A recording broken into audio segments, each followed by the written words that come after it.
ఏడ పోయినా 10 మంది తక్కువ లేకుండా పోయేది, బండ్లకు తుపాకీ ఎంటేసుకుని తిరిగేది. ఎట్టా చూస్తా ఊరుకున్నారు.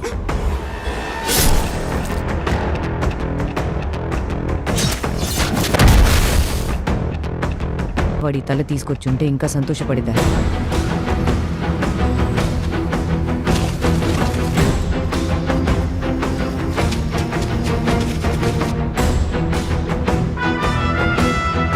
ఎప్పుడు చూసినా చేతులు కట్టుకుని భయంతో మన ముందు నిల్చునేవాళ్ళు. ఎట్లా భయం పోయింది?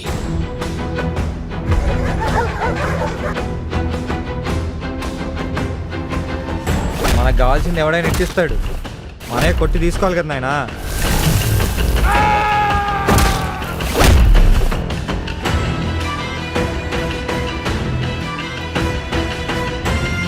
వాళ్ళని ఎదిరించడానికి అదొక్కటే దారి కాదు.